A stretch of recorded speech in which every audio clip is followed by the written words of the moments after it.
An inspector calls by J B Priestley. Summary of Act 1.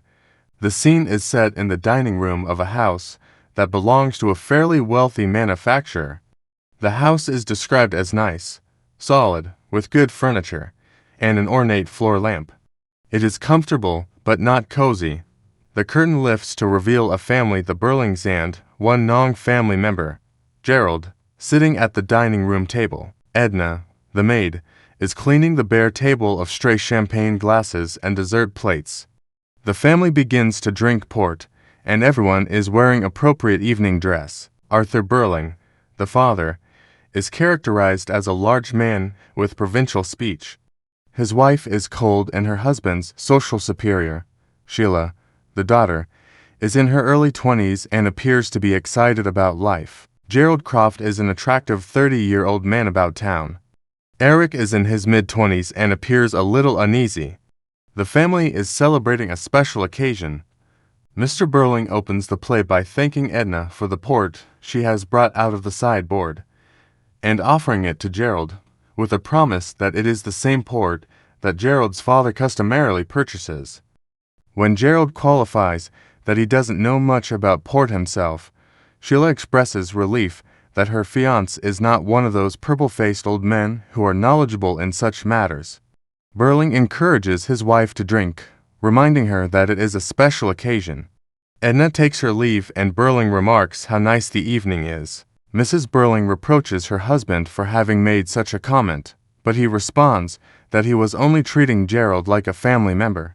Sheila mentions, as an instance in which Gerald had seemingly opted out of membership in the family, that he had largely ignored her the summer before. He defensively cites how busy he was at the works, and Mrs. Burling chimes in that once Sheila is married, she lines realize that men with important work sometimes have to spend all their time and energy on business. Sheila says that she will be unable to get used to that, and warns Gerald to be careful. Eric begins to laugh uncontrollably and rises from his chair. Sheila inquires what he is laughing about, and he replies that he just felt the need to laugh. Sheila calls him Squiffy. Eric provokes Sheila, and she calls him an ass, at which point Mrs. Burling tells the two of them to stop it. To change the subject, she asks Arthur to give his famous toast. Burling rises to deliver the promised toast. He prefaces the speech by regretting that Gerald's parents could not join in on the celebrations because they were abroad, but then expressing his gladness that they are having such an intimate gathering. He names the night one of the happiest of his life, and tells Gerald that his engagement to Sheila means a tremendous lot to him. He mentions that he and Gerald's father are business rivals, though Gerald's father's business, Crofts Limited, is older and bigger and relishes in the possibility of a future partnership between the Crofts and Burlings. Gerald seconds his desire for this prospect. Mrs. Burling and Sheila object to Arthur's discussing business on such a night, so Arthur raises his glass. They all raise their glasses, and Sheila drinks to Gerald. Gerald rises and drinks to Sheila, and then brings out a ring. Sheila asks if it's the one he wanted her to have. He affirms, and she exclaims that it's wonderful, shows it to her mother, and slips it onto her finger. Burling mentions that there's been a lot of silly talk around lately, but he encourages Gerald and Sheila to ignore all the pessimism and to rest assured that the notion that war is inevitable is fiddlesticks. He promises Eric, Gerald, and Sheila that in 20 or 30 years everyone will have forgotten about the capital versus labor agitations that currently seem so prominent. Mrs. Burling leaves with Sheila and Eric, who is whistling Rule Britannia, and Burling sits down with Gerald. Burling says in a confidential manner that he recognizes that Gerald's mother may have wanted her son to marry someone in a better social position. He lets Gerald know as a concession for this that he, Burling, might be granted a knighthood in the near future. Gerald congratulates him. Eric re-enters the room, sits down and pours himself a glass of port. He reports, dismissively, that he has left his mother and sister talking about clothes. Burling informs him that clothes mean more to women because they function as a sign of self-respect. Burling begins in again on his lecture. He tells Eric and Gerald that a man has to make his own way, and not listen to those people who preach about everybody needing to look after everybody else. He concludes his speech with another glass of port. Edna enters and announces that a police inspector by the name of Goole has called on an important matter. Burling instructs her to let him in, and jokes with Gerald that Eric has probably gotten himself into trouble. Eric appears uneasy at the suggestion. The inspector enters and makes an impression of massiveness, solidity, and purposefulness. Burling identifies that he must be a new inspector, as he does not recognize him, despite having been an alderman for years and knowing most of the police officers well. When Burling presses the inspector on the reason for his appearance, he explains that he is investigating the suicide of a young woman who recently swallowed disinfectant and died in the infirmary. The inspector says that he has been to the dead girl's room, where he found a letter and diary. She used more than one name, he says, but her real name was Eva Smith. Burling appears to recognize the name, and the inspector informs him that she had been employed in his works. When Burling claims to know no more, the inspector pulls out a picture to show him. Gerald and Eric attempt to look at the photograph as well, but the inspector does not allow them, preferring to work on only one line of inquiry at a time. At the inspector's prying, Burling admits that he does remember Eva Smith, and that he had discharged her from his factory. Eric wonders aloud whether it was because of Burling's discharging her that she killed herself. Gerald asks if Burling would prefer that he left, and Burling say that he doesn't mind, and then lets the inspector know that Gerald is the son of Sir George Croft. With this piece of information, the inspector explicitly asks Gerald to stay. Burling contests that he had nothing to do with the girl's suicide because her time at his business long preceded her death, but the inspector disagrees, explaining that what happened to her at the business might have determined what happened afterwards, leading up to the suicide. Burling concedes his point, but still denies responsibility, saying that it would be very awkward if we were all responsible for everything that happened to anyone we'd had anything to do with. Eric chimes in with a reference to his father's previous pep talk, and Burling explains to the inspector that he had recently been giving Gerald and Eric some good advice. Then Burling describes Eva Smith as a lively, attractive girl who was up for promotion, but who became the ringleader of a group of girls who went on a strike for a raise 25 shillings per week instead of 23. He refused the girls' request in order to keep labor costs down, and instructed them that if they didn't like their current rates, they could go and work somewhere else. Given it was a free country, Eric retorts that the country is so free if you can't find work somewhere else. Burling quiets him, but Eric continues to contest his father's decision, and Gerald defends Burling's side. After the inspector expresses allegiance with Eric's disapproval, Burling inquires how well the inspector knows Chief Constable. The inspector replies that he doesn't see him often, and Burling warns him that he is a good friend of the chief. Eric continues to ask his father why the girls shouldn't have demanded higher wages, and adds that in the same position, he would have let them stay. Burling chastises Eric, then asks the inspector what happened to the girl after he let her go. Sheila enters the room when her father tells her to run along. The inspector holds her back for questioning. He tells her what's happened, and Sheila is very upset by the news of the suicide. When Burling and Gerald chime in that there's nothing more to be revealed, the inspector asks if they're sure they don't know what happened to the girl afterwards, suggesting that one of the remaining Burlings does. The inspector reveals that he hasn't come to the house to see Mr. Burling alone. The inspector reminds the family that Eva Smith used more than one name, and then tells them that, for the months following her dismissal from Burling's, the girl was unemployed and downtrodden. He reminds the family that many young women are similarly suffering in their underpaid labor positions. Sheila objects that the working girls are people rather than cheap labor, and the inspector agrees. He then continues to recount the tale of Eva Smith. She was hired at a shop, Millward's, but was fired after a couple of months because of a customer's complaint. When the inspector says this last bit, he looks at Sheila, who now appears agitated. Sheila asks what the girl looked like, and then sobs and leaves the room when the inspector shows her the girl's photograph. Burling scolds the inspector for upsetting his daughter and their celebratory evening. Gerald asks the inspector if he can look at the photograph, but the inspector reiterates his preference for maintaining one line of inquiry at a time.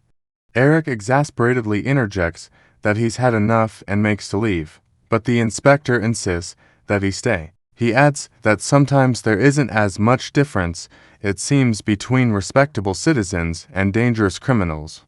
Sheila re-enters and asks the inspector if he knew all the time that she was guilty. The inspector says that he had an idea she might have been, on the basis of the girl's diaries.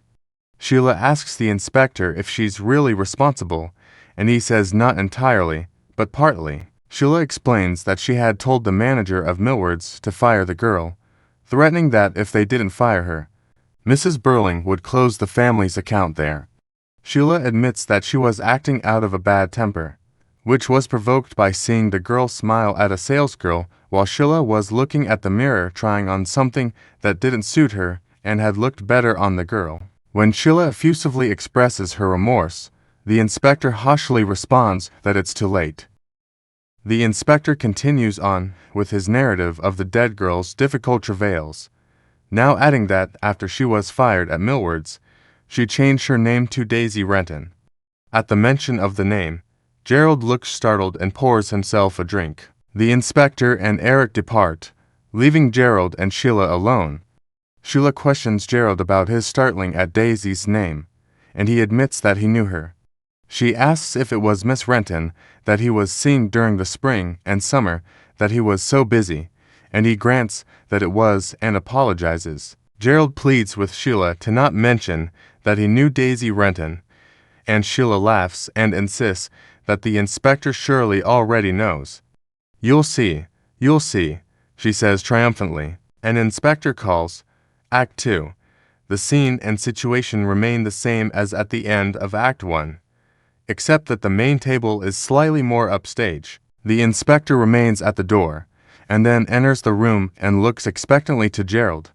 Gerald suggests that Sheila should be excused from the proceedings, but she insists on staying for the rest of the interrogation. The inspector asks Gerald if he thinks women shouldn't have to deal with unpleasant things, and then reminds him of one woman who wasn't spared. When Sheila again insists on staying, Gerald suggests that she only wants to see someone else go through the questioning.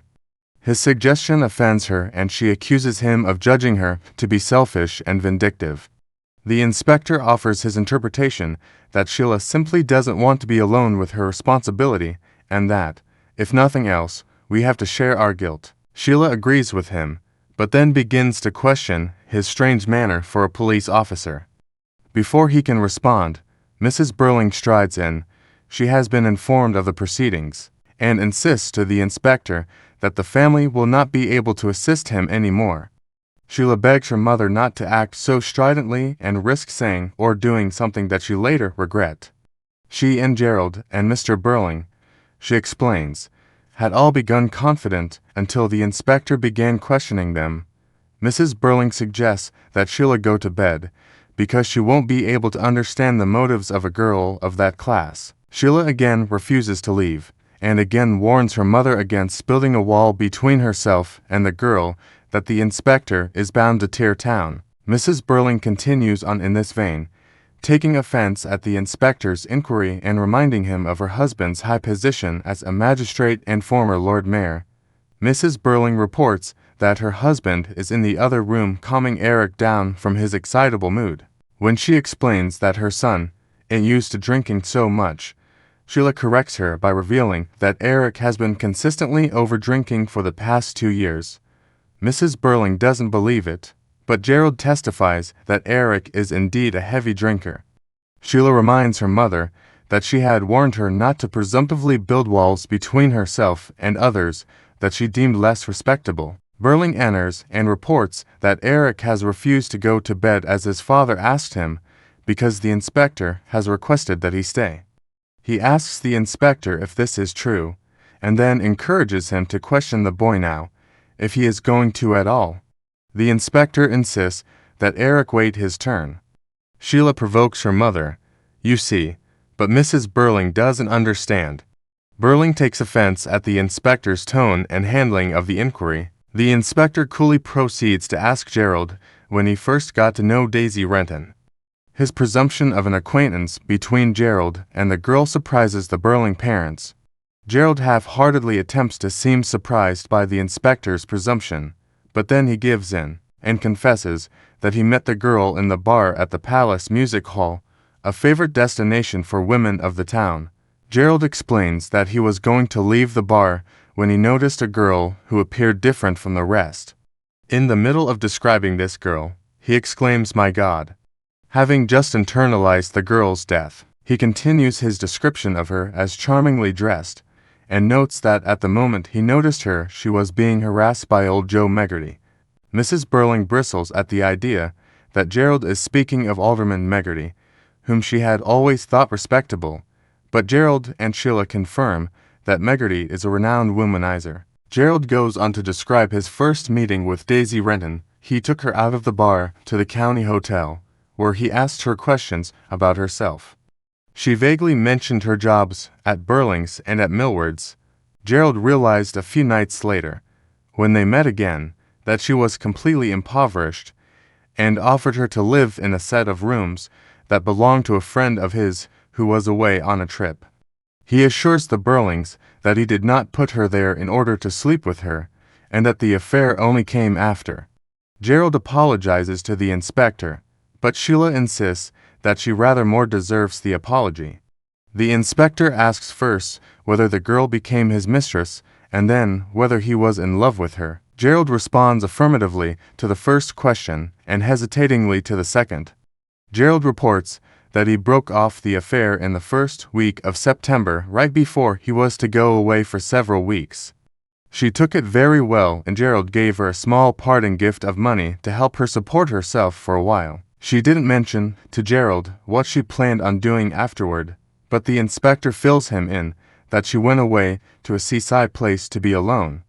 Upset by the proceedings, Gerald excuses himself to walk outside and be alone for a bit.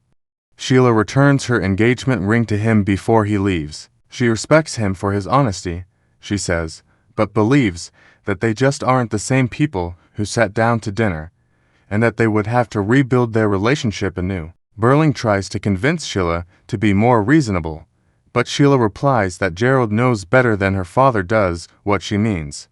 Gerald concurs.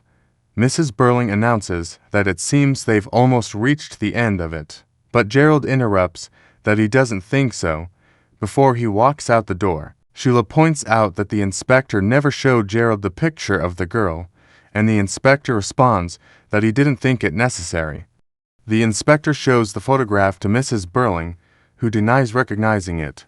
The inspector accuses her of lying. Burling demands that the inspector apologize for his accusation, but the inspector instead retorts that public men have their responsibilities as well as their privileges. Burling responds that the inspector was never asked to talk to Mr. Burling about his responsibilities. Sheila contributes her feeling that the Burlings no longer have a right to put on airs. She then confronts her mother, insisting that she could tell by her expression that Mrs. Burling indeed recognized the photograph. The front door slams, and there is some question about whether Gerald has returned or Eric has left. The inspector continues his interrogation of Mrs. Burling by identifying her as a prominent member of the Brumley Women's Charity Organization. He asks about a meeting of the interviewing committee a couple of weeks previous. Mr. Burling asks why his wife should answer the inspector's questions, and the inspector informs him that the girl had appealed to the Women's Charity Organization 2 weeks prior. According to the inspector, the girl initially called herself Mrs. Burling, which Mrs. Burling notes having found very impertinent. At the inspector's provocation, Mrs. Burling admits that she was prejudiced against the girl's case and used her influence to assure that the girl be refused aid from the committee. The inspector asks Mrs. Burling why the girl wanted help, and Mrs. Burling initially refuses to answer, determined not to cave under his pressure as the other three did, and convinced that she is not ashamed of anything she's done. She explains simply that she wasn't satisfied with the girl's claim and so used her influence to deny her aid, and then reiterates that she's done nothing wrong. The inspector states that he thinks she has done something very wrong that she will regret for the rest of her life. He wishes that she'd been with him at the infirmary to see the dead girl, and then he reveals the more devastating fact that the girl had also been pregnant when she killed herself. Sheila is horrified and asks how the pregnant girl could have wanted to commit suicide. The inspector answers that she had been turned out and turned down too many times. The inspector adds that it was because she was pregnant that she appealed to the women's charity organization. Mrs. Burling repeats what she reports having said to the girl, that she ought to go appeal to the child's father, as providing for the child was his responsibility. Sheila tells her mother that she thinks what she did was cruel and vile. It comes out that the child's father had offered the girl money, but that she didn't want to take it because it was stolen. The inspector asks Mrs. Burling if it wasn't a good thing that the girl refused to take the money. She says possibly, but stands firm in refusing to accept any blame. At the inspector's lead, Mrs. Burling claims that, if the father was indeed guilty of thievery, then he is entirely responsible for the girl's suicide and deserves to be punished. Sheila cries out stop to her mother, and asks her if she doesn't see what's going on, right after the inspector voices his eagerness for Eric's return. When the door slams, signifying Eric's return, Mrs. Burling finally understands and asks the inspector if her son is all mixed up in this. The inspector responds that, if he is, it'll be clear what to do with him, based on what Mrs. Burling has just said. The inspector holds his hand up as the front door sounds. Everyone waits and looks towards the door. Eric enters pale and distressed. The curtain falls slowly. An inspector calls, Act 3. The scene is the same as at the end of Act 2. Eric is standing near the entrance of the room and asks if they know. The inspector confirms that they do, and Sheila reveals that their mother placed blame on whichever young man got the girl into trouble. Eric bitterly accuses his mother of making it difficult for him, and Mrs. Burling defends that she couldn't have known the man in question was him, as he's not the kind of person to get drunk. Sheila corrects her as she did before, which prompts Eric to blame Sheila for betraying his drinking habits. The Burling parents begin accusing Sheila of family disloyalty when the inspector cuts them off and encourages them to address their family relationships after he's finished. Eric pours himself a drink and begins to explain his story. He met the girl the previous November in the Palace Bar, while he was a bit squiffy, and started talking to her. He clarifies that she wasn't there to solicit. He went back to her place that night. At her father's insistence, Sheila removes her mother from the room. Eric continues. He saw the girl a number of times after, and one of the times, she told him she was pregnant. The girl didn't want to marry him because he didn't love her. He gave her £50 to support her. When Mr. Burling asks where the £50 came from, Eric confesses that he took it from his father's office. Mrs. Burling enters again, curious, and her husband informs her of both of the son's wrongdoings impregnating the girl and stealing Burling's money. Eric explains that he got the money by collecting small accounts, giving the firm's receipt, and then keeping the money for himself. When his father asks him why he didn't just ask him for help, Eric replies that he's not the kind of father a chap could go to when he's in trouble. The inspector leadingly asks Eric if the girl found out that his money had been stolen, and Eric says that she had and that she refused to see him afterward, but then he asks how the inspector had known that. Sheila reveals that Mrs. Burling sat on the committee that assessed the girl's need for aid. Eric turns to his mother to blame her for the girl's suicide and begins to threaten her. The inspector states that he does not need to know any more, and reminds the family that each member is responsible for the death of Eva Smith. He tells them to never forget it.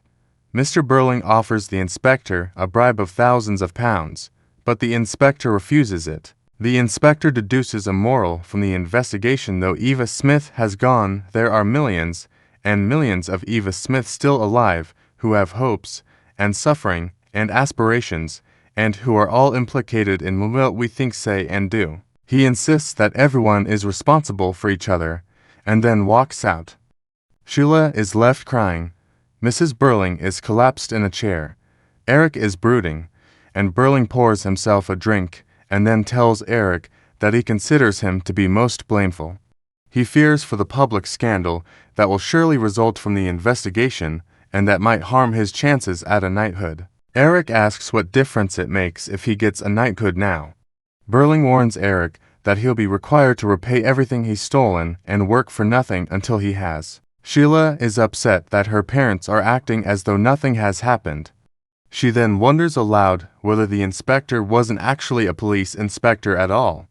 Burling judges that it would make a big difference if the inspector had been a fake, while Sheila judges that it wouldn't, because what is really important are the truths revealed by the questioning. Burling recalls that the inspector did talk like a socialist. Edna announces Gerald's entrance.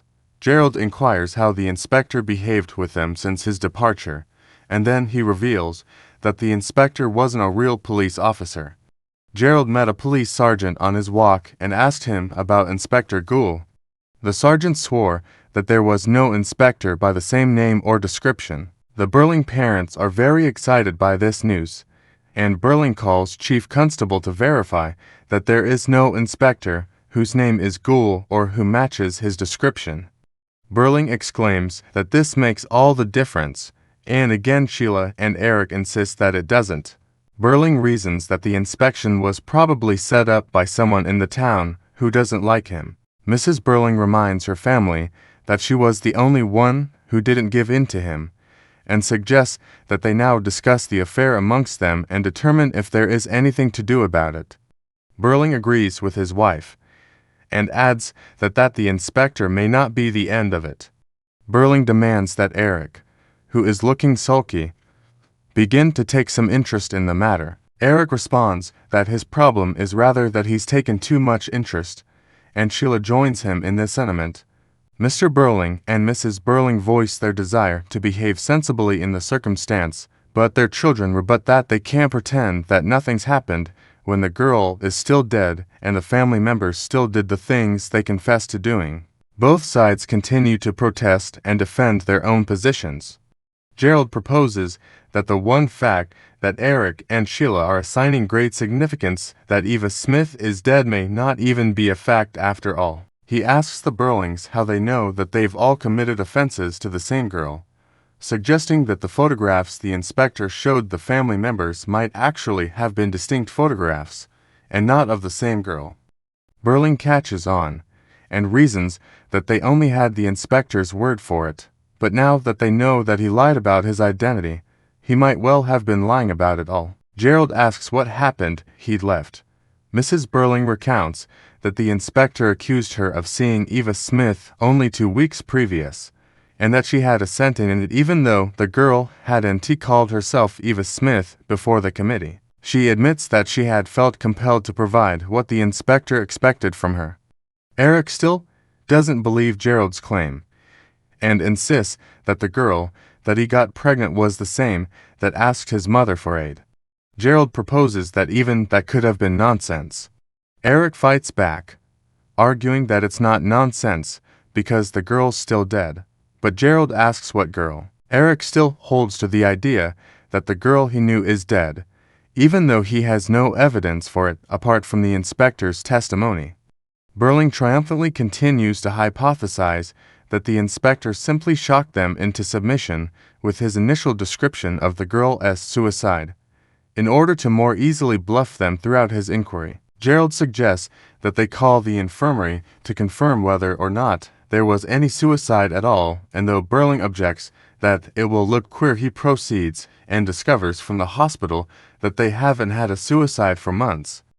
Gerald, Mr. Burling, and Mrs. Burling relax at this news and pour themselves a drink. Sheila refuses to celebrate, and continues to claim that what has happened remains important, and that it was only lucky that it didn't end tragically this time. Eric joins her in refusing to pretend that everything is as it was before. Sheila articulates that she can't forget what the inspector said and how he made her feel, and that it frightens her that her parents can so easily forget it. She refuses Gerald's offer to renew their engagement. Just as Burling begins to make fun of his overly serious children, the telephone rings. After Burling hangs up, he reports that it was the police, alerting him that a girl has just died on her way to the infirmary after swallowing some disinfectant, and that a police inspector is on his way to ask some questions. The Burlings stare guiltily and dumbfounded. As Sheila rises to stand, the curtain falls slowly. The play concludes on an ambiguous note. Did the inspector know that a girl had or was going to commit suicide by disinfectant? Or is the play just a constructed political allegory that ultimately proves Sheila's point? If it didn't end tragically, then that's lucky for us. But it might have done, taken symbolically, as possible to see this sudden death as a response to the question about morality when there are no consequences. That even if some immoral acts based on denying the humanity of others do and produce consequences, they will eventually result in consequences not just for those harmed, but for those like the Burlings who do the harming. Sheila, standing as the curtain falls, seems to indicate not just her willingness, but her desire that the Burlings be forced to face what they have done.